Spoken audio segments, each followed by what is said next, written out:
지난 시간에 의해서 저희들은 재직 세미나라는 제목으로 모였는데요. 지난 시간 혹시 기억하십니까? 형제들아, 더욱 힘써. 우리는 힘쓰고 있는데 하나님은 더욱 힘쓰라고 하십니다. 그럼 무엇에 힘을 쓰는가? 부르심과 택하심, 그 얘기를 했지요. 지난 한 주간 하나님께서 여러분들을 부르신 그 자리, 나라와 민족, 우리의 가정과 일터를 위해 더욱 힘쓰신 줄 믿습니다. 아멘 소리가 작으셨지만 마음으로 크게 하신 줄 알고요. 어색하지요. 예, 꼭 잊지 마십시오. 여러분을 부르신 그 자리, 그 가정, 일터, 나라가 없으면 교회가 있을 수 없습니다. 우리의 가정이 흔들리면 주일날 예배한들 우리 마음이 편안하겠습니까? 일터가 없어 보십시오. 이 땅에서의 삶이 쉽지 않겠지요. 오늘은 특별히 이제 교회에 관련된 얘기를 하려고 합니다. 이 자리에 모이신 분들이 다 재직들이시고 또 교회를 사랑하는 성도들이기에 이제 교회 얘기를 좀 해보려고 합니다. 오늘 본문 누가복음 9장은 참 저희들이 잘 알고 있습니다. 이제 변화산 사건이 일어난 곳이지요. 예수님께서 제자들에게 물으십니다. 너희들은 나를 누구라 하느냐? 예, 주는 그리스도시요 살아계신 하나님의 아들이십니다. 그렇지? 나는 이제 십자가에 달려 죽을 것이다. 그리고 부활할 것이다. 그런데 제자들은 그 얘기가 도통 무슨 얘기인지 모릅니다. 아니 이렇게 주님 잘 나가시는데 가는 곳곳마다 사람들이 환호하고 모이고 하나님을 향하여서 예수 그리스도를 향하여 지지하고 예수님이 가시는 곳이라면 나도 함께 가겠다고 예수님이 말씀하시는 거라면 내가 모든 것 다 하겠다고 우리의 지지 세력이 결집되고 있고 모처럼 온 우리 이스라엘의 독립이 코앞인데 아니 죽으신다니요 부활하신다니요 도통 이해가 되지 않습니다. 근데 그렇게 예수님이 제자들에게 말씀하신 후 8일 뒤입니다. 8일 뒤. 아마 예수님은 정말 많은 사역을 감당하셨거든요. 쉬실 수가 없었습니다. 자의반 타의반에 의해서. 때로는 예수님이 병든 자, 마음 상한 자를 직접 찾아가시기도 했지만 예수님이 좀 쉬려고 하면 어디서 들었는지 많은 사람들이 소문을 듣고 몰려왔거든요. 근데 그런 사역 끝에 오늘 또 예수님은 어디로 올라가시냐면 산으로 가십니다. 그러니까 예수 그리스도께서 산으로 가셨다라는 것은 특별히 기도하러 가셨다라고 보면 틀림없습니다. 예전에 5,000명을 먹이신 다음에 제자들을 먼저 배에 태워 보내시고 그때도 산으로 가셨지요. 입장을 바꿔놓고 우리가 어떤 큰 사역을 다 끝내놨는데 몸도 마음도 기쁘지만 지쳐 있는데 여러분 이제 우리 산기도 가시죠 라고 하면 여러분 아멘 하고 가시겠습니까? 아니죠. 이게 저도 그렇습니다. 저 이전에 보면 빨리 집에 가고 싶은데 이런 마음이 들거든요. 오늘 예수님께서 그 사역을 다 마치신 후에 그 제자 3명을 데리고 산에 가시는 겁니다. 여러분 그 제자들은 할렐루야 했을까요? 왜 하필 우리야 라고 했을지도 모르겠습니다. 그 많고 많은 제자 12명 중에 3명, 25%의 확률에 당첨된 것이죠. 산을 따라 올라가는 발걸음이 터벅터벅 무겁습니다. 불평이 나옵니다. 아유, 오늘만 날인가? 내일 기도하셔도 되지. 사역으로 피곤한데 예수님께 다가오는 많은 사람들 줄 세우고 그 복잡한 것 정리하고 목소리도 다 쉬고 기력도 다 빠졌는데 주님은 우리를 왜 이렇게 배려 안 하실까? 우리 주님은 아시는지 모르시는지 산으로 끌고 올라갑니다. 제자들은 투덜투덜하지만 선생님이 가신다는데 따라가는 것이죠.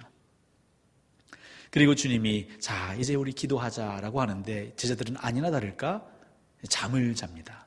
왜일까요? 제자들이 영적으로 어두워서 자는 게 아닙니다. 여러분 피곤해서 자는 겁니다. 여러분 교회 와서 예배 드리실 때에 졸리실 때가 있잖아요. 우리가 영적으로 어두워서 졸리는 게 아니죠. 피곤해서 조시는 겁니다. 저는 그걸 누구보다 더 잘 알고 있습니다. 저 고등학교 때 별명이 있는데요. 2글자인데요. 신은 신인데 하도 잠을 많이 잔다고 해서 잠신이라고 그랬습니다. 저희 친구들이 그 고등학교 졸업 교지에다가도 제 별명을 써놨지 뭡니까? 근데 이 잠신은요, 교실에서만 자는 게 아니라 교회에서도 자기로 유명했죠. 제가 이제 중등부, 고등부를 마치면서 고등부 시절이죠. 고등부 시절에 교회가 크지 않기 때문에 이제 찬양대가 있었는데요. 어른들 낮예배 때 찬양대에 앉았습니다. 그럼 찬양대에 앉아서 그 말씀 전에 이제 찬양을 딱 부르고 나서 앉아 있으면요, 저도 모르게 고개가 떨어지는 거죠. 졸립니다. 그렇게 잠을 자고 나면 저는 개운한데 이 뒤가 근질근질합니다. 나중에 봤더니 저를 두고 수많은 분들이 소곤소곤 하셨던 거예요. 쟤는 잠마귀가 들린 것 같다. 근데 그걸 저희 어머니가 들으신 거죠. 그러니까 얼마나 속이 상하셨겠어요. 그러니까 잠을 자는 이 아들도 좀 답답하지만 그 잠을 자는 걸 가지고 잠마귀가 들렸니, 영적으로 어둡니, 뭐 별의별 얘기가 막. 근데 여러분, 그렇게 잠만 자던 아이가 목사가 된 거죠. 예. 전 그래서 예배 시간에 잠을 주무시는 분들 괜찮습니다. 하지만 언제 어디서 하나님 부르실지 모릅니다. 분명한 건 피곤하면 잠이 오는 건 당연한 겁니다. 여러분 혹시 졸리십니까? 주무십시오. 주무시고 일어나는데 가뿐하다면, 개운하다면 그것도 은혜입니다. 제일 힘든 게 뭐냐면요, 조수석에 앉아서 졸린데 못 잘 때. 예, 잠은 오는데 자면 운전자한테 미안하고, 또 한 가지가 교회 와서 졸릴 때입니다. 졸리긴 졸린데 괜히 자면 목사님 마음 상처받을까? 저는 그렇지 않습니다. 왜냐하면 저는 잠신이기 때문에 여러분들의 주무심을 다 이해할 수 있습니다. 제자들이 잠을 자지요. 왜요? 피곤하니까 자는 것입니다. 근데 잠결에 무엇을 보았냐면 이상한 현상을 보았습니다. 예수 그리스도께서 기도하시는 중에 변모하신 거죠. 광채가 납니다. 옷에서 빛이 납니다. 뿐만 아니라 분명 올라올 때 4명이 올라왔는데 지금 또 다른 2사람이 있습니다. 자세히 보니 모세와 엘리야 같습니다. 예수님과 얘기하는 그 내용을 들어보니 이건 모세와 엘리야입니다. 그리고 그들이 호련히 사라진 뒤에 이들이 예수님께 말씀하죠. 예수님, 여기가 너무 좋습니다. 여기 너무 잠이 잘 옵니다. 이게 아니죠. 여기서 저희는 너무 신기한 걸 봤습니다. 초막 셋을 짓고 싶습니다. 하나는 주를 위하여, 하나는 모세를 위하여, 하나는 엘리야를 위하여. 근데 문제는 이 얘기를 하는 이 제자 베드로는요, 자기가 하는 말을 자기도 몰랐다고 그랬어요. 그러니까 계획해서 생각해서 논리 정연하게 말하는 게 아니라 그냥 그 현상을 보고 나도 모르게 고백된 거죠. 여기가 너무 좋습니다. 오늘 제가 여러분과 나누고 싶은 얘기는 뭐냐면요, 물론 우리가 그 한 곳, 여기가 좋사오니 항상 이 본문은 그러면 안 된다, 우리는 또 나아가야 된다, 흩어져야 된다 말하죠. 근데 더 중요한 건 여기가 좋사오니라고 할 만한 나만의 보금자리가 반드시 있어야 한다는 것이죠. 사람은 자기만의 그 보금자리가 있을 때 안정감을 누릴 수 있습니다. 아이들은요, 그 가정, 엄마 아빠 사이에서 그 가정의 평안함을 누릴 수 있어야 잘 자랄 수 있습니다. 남편들 역시 마찬가지입니다. 우리 가화만사성이라고 하죠. 집이 화목해야 우리가 하는 모든 일에 평안이 있을 수 있다는 것이죠.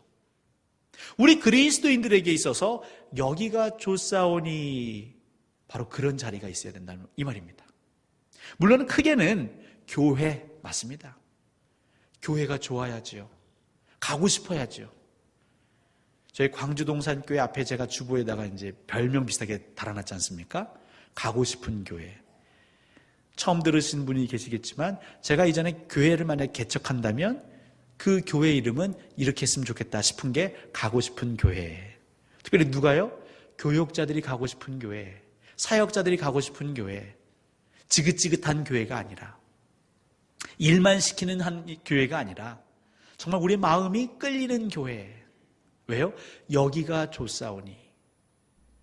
이 세 제자는요, 이구동성으로 누가 먼저라고 할 것 없이 그를 처음 봤거든요. 그 신비로움을 처음 접했습니다. 야, 이거 보통이 아니구나. 여기가 좋습니다. 여러분, 교회, 물론 교회, 우리의 예배가 좋지요. 친교와 사귐과 교제가 좋습니다. 근데 좀 더 구체적으로요. 2017년 우리 광주 동산교회 재직들이 힘써서 기도했으면 하는 그 모임은 바로 소그룹입니다. 여기가 좋사오니. 그 소그룹. 오늘 여기가 좋사오냐는 여기에 무엇이 있는지 한번 살펴볼까요? 이 제자들이 지금 말하고 있는 여기에는 도대체 무엇이 있습니까? 첫 번째, 예수님이 계십니다. 예수님이 그곳에서 기도하고 계시거든요. 예수님이 계십니다. 그리고 또 모세와 엘리야라고 하는데요. 모세와 엘리야는 무엇을 상징하냐면 모세는 율법이죠. 말씀. 엘리야는요. 예언자, 선지자입니다. 예언이죠. 그러니까 말씀 사역이 있는 곳, 말씀의 나눔이 있는 곳을 상징하는 것입니다. 그리고 또 여기는 어떤 곳이냐면 자기들이 평소에 경험하지 못했던 신비로움을 체험하는, 은혜를 체험하는 곳입니다. 그리고 마지막 사실 여기는 무엇 하러 올라왔죠? 기도하러 올라왔습니다. 그러면 예수 그리스도가 계시고 말씀 사역, 말씀의 나눔이 있고 신비로움을 체험하고, 그러니까 세상에서 경험할 수 없는 것입니다. 그리고 기도하는 자리. 그럼 그 자리가 어느 자리일까? 물론 이 예배의 자리이기도 하지만 그게 바로 우리가 얘기하는 소그룹입니다. 소그룹은 교회들마다 또 시대마다 모임마다 각양각색으로 이름을 붙입니다. 한국에서는 전통적으로 구역이라고 합니다. 그 구역이 외국으로 수출이 됐습니다. 여의도 순복음교회 구역, 그 구역장들이 예전에 그 빨간 가방을 늘 메고 다니셨다고 그러더라고요. 근데 그것이요, 외국으로 수출이 됐어요. 그 구역이. 그래서 다시 역수입돼서 쓰이는 명칭이 셀입니다. 또 우리 광주 동산교회 이전에 했던 공동체, 어떤 데는 순, 마을, 목장, 다양한 이름이 있지만 결국 취하고자 하는 것은 소그룹이죠. 왜 그럴까요? 예전에는 그냥 우리 이 전체가 한번 드리는 예배로도 좋겠습니다. 근데 시대가 변하면 변할수록 참 사람들이 다양하다는 걸 서로 알기 시작했습니다. 관심도 다양하고 내 배경도 다양하고 관심사뿐만 아니라 내가 잘하는 것도 다양하고, 근데 그 다양한 사람들을 그냥 한 곳에 이렇게 모아놓는 것, 그것도 은혜가 되지만 사실은 그 모양대로 그 안에서 역동적으로 생기발랄하게 교제하고 얘기하고 그 안에서 하나님의 꿈과 비전을 꿈꾸는 그 모임이 너무 중요하다는 것을 다 인식하기 시작한 것이죠. 그 말은 모든 교회는 다양한 사람들이 모인다라는 것입니다. 제가 이제 대학교 다닐 때 선교단체를 했다고 이전에 말씀을 드린 것 같습니다. 그러니까 선교단체라고 하면 교회는 아니죠. 하지만 교회의 또 다른 모습을 가지고 있습니다. 그런데 선교단체이기 때문에 이 단체의 목적과 성격이 분명합니다. 그래서 항상 힘들었던 거 뭐냐면요, 그 리더십들이 고민하는 거죠. 이 멤버를 가지고 이 멤버는 우리 단체에 적합하다, 적합하지 않다. 그래서 적합하지 않은 아이 중에 훈련으로 인해서 받아들일 수 있는 친구들은 받아들이지만 그 훈련도 통하지 않으면 어떡하냐면 내보내는 거죠. 너는 여기에 맞지 않는 것 같아. 다른 곳으로 가렴. 그러니까 선교단체나 어떤 운동단체는 그게 가능하죠. 근데 교회는 그게 쉽지 않습니다. 제가 캠퍼스 생활에서 이제 그 선교단체에서 그런 어려움이 있었는데요. 그렇게 어려움이 있고 제가 10년 뒤에 다시 그 캠퍼스 선교단체의 그 모습을 볼 수 있는 기회가 있었는데, 예전에는 모이면 50명, 60명, 80명까지 모였던 모임이요, 그 10년 뒤에는요 30명도 채 안 모이는 거죠. 물론 대학생들이 취업이다, 공부다, 학점이다, 자격증이다 바빠서 또이기도 하지만 우리하고 맞는 사람들만 자꾸 추리다 보니까요 사람들이 오지도 않고요, 그 안에서 다양함을 누리지 못하니까 금세 지루하고 지치는 것이죠. 여러분, 교회는 우리하고 맞는 사람들만 모이는 공동체가 아닙니다. 우리가 사람들을 데려온 것 같지요. 하지만 교회는 하나님이 성도를 보내주신 겁니다. 우리가 교회를 세운 것 같지요. 하지만 사실은 하나님이 이 교회를 세워주신 겁니다.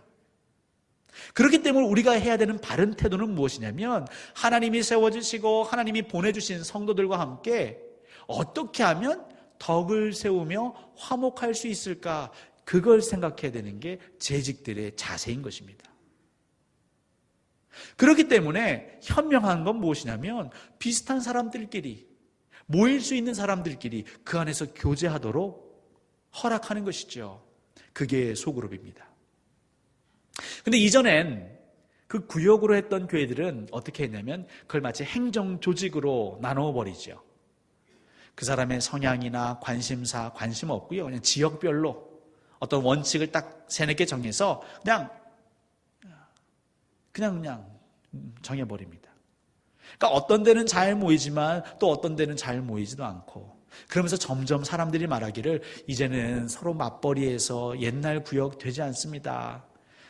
예전에는 여인들이 집에 있었지만 요즘은 다 젊은 여성들은 직장에 나가고 나이 드신 분들도 손주도 보고 자기 일이 있어서 이제 모이기가 쉽지 않습니다. 그러면서 구역을 하나둘 모이지 않기 시작합니다. 그리고 예배하고 어떤 사역부서를 만들어가면서 교회를 이끌어가는 거죠.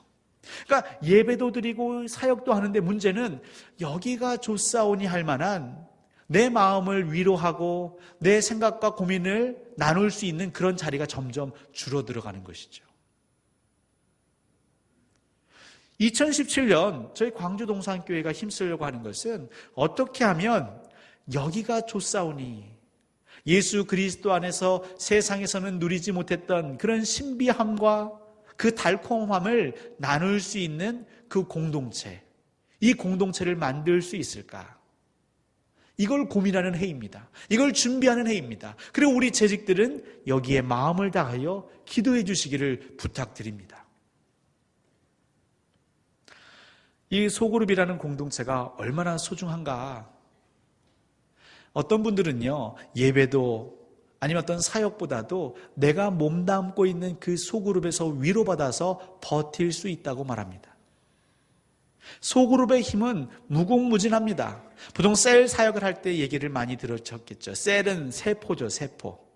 그래서 우리가 말하는 셀, 세포는 살아있는 세포라면 어떻게 합니까? 그게 자라죠.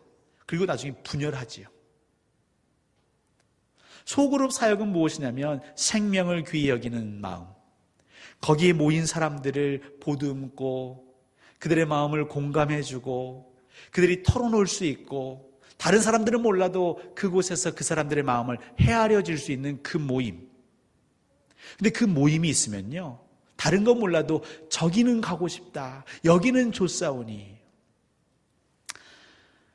많은 교회들이 이 소그룹 사역을 하려고 하는데 쉽지 않습니다. 왜냐면요, 우리의 몸과 우리의 시간은 한정되어 있기 때문이죠. 예배를 드리기 위해서도 예배부가 있습니다. 안내부가 있습니다. 찬양팀이 있습니다. 또 우리의 더 많은 사역부서가 있습니다. 주방부가 있습니다. 교육부서가 있습니다. 내가 사역자도 아닌데 또 소그룹을 위해서, 그러니까 우리가 과거에 했던 것에 소그룹 사역을 더 얹으면요, 과부하가 걸리는 것이죠. 그러니까 우리는 기도하는 가운데에 하나님이 이끄시는 대로 때로는 선택해야 될 필요가 있습니다. 집중해야 될 필요가 있습니다. 우리 성도들이 정말 여기는 좋다라고 하는 그 복음 자리를 만들 필요가 있는 것이죠. 그리고 바쁜 현대인들도 얼마든지 그 모임엔 동참할 수 있지요. 우리 주위에 보면요, 교회를 다니든 다니지 않든 자기가 정말 좋아하는 취미 생활을 하는 분들이 계세요. 예를 들어 운동. 우리나라 소득 수준이 높아지니까요, 옛날에는 귀족 스포츠였던 이 골프, 우리 주변에서 이제 간간히 치는 분들을 보게 되는데요, 이분들은요, 월급쟁이도요, 그 없는 시간 쪼개서 연습장에 갑니다. 그리고 그 없는 시간 쪼개서 새벽반 그 공을 치러 골프장에 가시더라고요. 사람들이 바빠서 일이 많아서 못 모이는 게 아니고요, 그 안에서 가치를 발견하지 못하기 때문에 안 가는 것입니다. 골프가 좋은 사람, 낚시가 좋은 사람, 일 다 마치고 그 밤에 야간 낚시하러 가시더라고요. 그리고 그 다음날 출근하는 분들도 제가 보았습니다. 어떤 분들은요, 월차를 모으고 모아서 멀리 여행 가는 분들도 보았습니다. 내가 정말 의미를 두고 가치를 두고 나를 정말 생동감 있게 회복시키는 그 자리, 그 모임에는 수단과 방법을 가리지 않으시더라고요. 무슨 얘기를 하려고 하냐면요, 소그룹 안 된다 하지만 될 수 있습니다. 그럼 어떻게 하면 철저히 그 자리 안에 예수 그리스도가 계시고 기도하는 자리이며 다양한 사람들이 그 다양함을 편안하게 소통하고 나눌 수 있는 자리가 될 때에, 그리고 그 마음을 헤아려주고 위로해주는 자리가 될 때에, 그래서 감격과 감동으로 참 여기가 좋구나, 나도 모르게 그 탄성을 자아내는 그 순간 그 소그룹은 모이기 시작합니다. 제가 광주 동산교회에 와서 여러 가정을 신방하는 중에 이전에 저희 광주 동산교회에서도 공동체 사역을 했다는 걸 들었습니다. 물론 공동체마다의 조금씩 차이는 있지만 저녁에 모이면 밤이 늦도록 서로의 삶을 나누고 때로는 웃기도 하고 울기도 하고 그 안에서 또 무언가 새로운 사역을 만들어내기도 하고요. 우리는 경험한 적이 있습니다.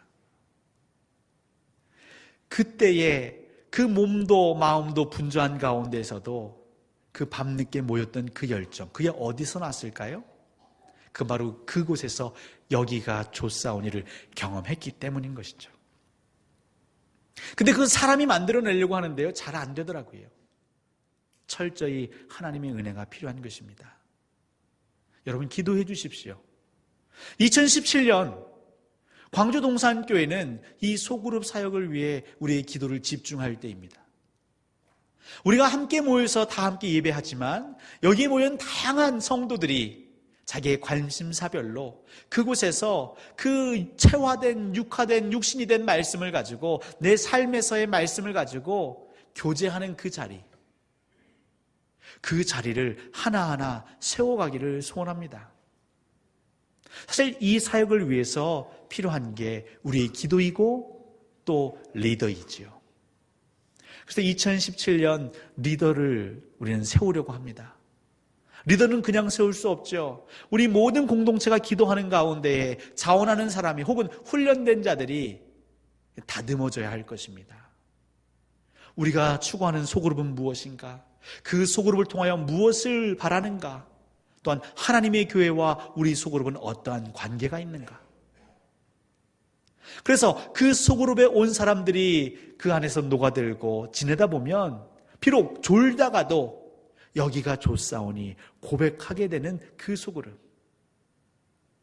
세상에서 상처받고 힘들었던 삶을 그 소그룹에 와서 툴툴 털어놓고 또 위로받고 씻김받고 새 힘 얻어서 다시 그 일상으로 돌아가는 그 소그룹.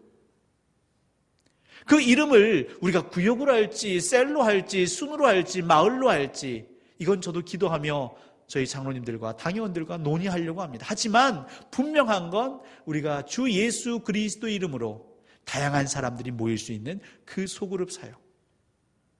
사실 이 사역을 위해서 작년 말에 우리 사역부서를 제가 좀 통폐합을 한 것이죠. 여러분, 이 소그룹이 정상적으로 움직이면요, 사실 여기서 많은 것을 담아낼 수가 있습니다. 예를 들어 전도 얘기를 해보겠습니다. 전도 세미나 많이 들어보셨을 거예요. 저희 교회도 블레싱데이인가요? 이런 총동원 전도주의 같은 걸 많이 하죠. 그래서 작정하게 하고요, 기도하게 하고요, 찾아가게 하고요. 근데 그 중에 하나가 관계전도입니다. 관계전도. 근데 많은 불신자들, 교회를 좀 어색해하는 분들은 이 교회 자체에 대한 마음의 벽이 있습니다. 그러니까 교인에 대한 어색함도 있지만 교회가 가지고 있는 부담이 있죠. 그래서 그 부담을 줄이기 위해서 어떻게 하냐면요, 그 소그룹에 초대하는 것이죠. 소그룹에 초대하는 것이죠. 우리가 모이는 그 모임, 자연스럽게 떡도 나누고 차도 나누고 그 안에 삶도 나누고 우리의 애완도 나누면서 그때마다 힘주시는 말씀으로 기도하며 교제하는 그 소그룹에 초대를 합니다. 그렇게 한 번, 두 번 그들과 익숙해지다 보니까 이제 교인들이 어색하지 않습니다. 그리고 이 교인들이 있는 그곳에 한번 가보고 싶은 마음이 듭니다. 또 그렇게 교회에 온 사람들, 기존에 있던 소그룹에서 계속 정착할 수 있겠죠. 그 소그룹 안에서 그 삶을 나누고 말씀 안에서 기도하다 보면 그 신앙이 훈련되고 다듬어지고 양육될 수 있겠죠. 어떤 교회들은 그렇게 소그룹 몇 개들이 모여서 한 자립파 대성교회를 섬기기도 하고 한 선교지를 섬기기도 합니다. 제가 무슨 얘기를 드리고 있냐면 지금 우리 많은 대한민국의 특히 통합측교회를 비롯해서 조직화되어 있는 제도된 교회, 이 제도권 교회에서 하고 있는 많은 사역들, 이 사역들이요 사실 소그룹이 온전히 돌아가면요 아주 원활하게 성령의 감동으로도 활발하게 이루어질 수 있다는 것이죠. 굳이 새가족 부원들을 모집하고 양육시키고 하지 않아도 소그룹 안에서 얼마든지 우린 전도하고 새가족을 정착시키고 그 안에서 중보기도 할 수 있는 것입니다. 문제는 우리가 여러 가지 이유로, 바쁘다는 이유로, 할 수 없다는 이유로 소그룹을 하나 둘 포기하기 시작합니다. 그러다 보니까 이 기능들을 어떻게 해요? 사역부서로, 재직부서로 이제 다시 재편성해서 감당하는 것이죠. 근데 아쉬운 것은 그 안에서 이런 공동체성, 여기가 좋사오니 예수 그리스도가 있고 말씀의 나눔이 있고 참 신비한 체험, 내 마음이 녹아지는 그런 경험들, 그리고 기도의 자리가 있으면 좋겠지만 우리는 어떤 사역부서로 모이면 우리도 모르게 그 사역 일에 집중하기 시작합니다. 효율성을 따지기 시작합니다. 어떻게 하면 이 일이 더 잘 될 수 있는 방법이 될까? 그래서 많은 의견을 담기보다는 탁월한 의견을 선택하게 됩니다. 결국 탁월하지 못한 사람들은 배제당하기 시작합니다. 상처받기 시작합니다. 그래서 어떤 교회들은 사역은 많이 하는데요, 사역을 하면 할수록 우리 마음에 알게 모르게 쓴뿌리들이 생기는 것이죠. 이것이 교회의 덕을 위하는 것일까요? 아니요. 예수 그리스도의 몸된 교회의 덕을 위하는 것은 우리 모든 사람들이 다 한 마음으로 하나님의 사랑을 고백하게 되는 그 순간을 지향하는 것이죠. 그래서 2017년은 우리가 소그룹에 집중하길 원합니다. 그렇게 리더들을 위해서 기도하고 리더들을 세워가고 그렇게 2018년 소그룹 하나하나를 세워가기를 원합니다. 그리고 세워진 그 소그룹을 하나님이 다스리시고 하나님이 간섭하셔서 정말 여기가 좋사오니 자기들도 무슨 말 하는지 모르게 뱉어내는 그 소그룹들이 하나둘 세워진다면 그 소그룹은 또 다른 소그룹을 낳을 것입니다. 그 소그룹을 경험한 사람들이 또 다른 이들을 초대할 것입니다. 이건 불가능하지 않습니다. 2017년 지금 이 순간에도 이 귀한 사역으로 교회를 새롭게 하는 많은 교회들이 있습니다. 중요한 것은 우리가 이 일에 마음을 모으느냐 모으지 않느냐입니다. 우리가 기도를 하느냐 하지 못하느냐입니다. 이것을 위해서 우리가 포기할 준비가 되었느냐 안 되었느냐 그 차이인 것이죠. 우리 사람은 한정되어 있습니다. 10가지를 다 잘할 수 없습니다. 거기에 또 한 가지를 추가할 수 없습니다. 우리는 살펴야 합니다. 재정비하자는 것이죠. 성찰하자는 것이죠. 무엇이 더 의미 있고 더 가치 있고 더 교회의 덕을 세울 수 있는 사역인지 우리는 기도하면서 소통해야 할 것입니다. 마음을 모아야 할 것입니다. 그리고 때때로 우리의 것을 내려놓을 때 내려놓을 필요를 느낀다면 결단해야 할 것입니다. 사랑하는 우리 광주동산교회 성도 여러분, 하나님은 여기가 좋사오니라고 하는 그 모임으로 우리를 초대하길 원하십니다. 예수 그리스도가 있고 말씀의 나눔이 있고 정말 새로운 경험들이 날로 날로 우리 안에 샘솟는 그 모임, 그 공동체, 여러분 함께 꿈꿔 주십시오. 그리고 함께 기도해 주시고 그 때가 될 때에 함께 동참해 주십시오.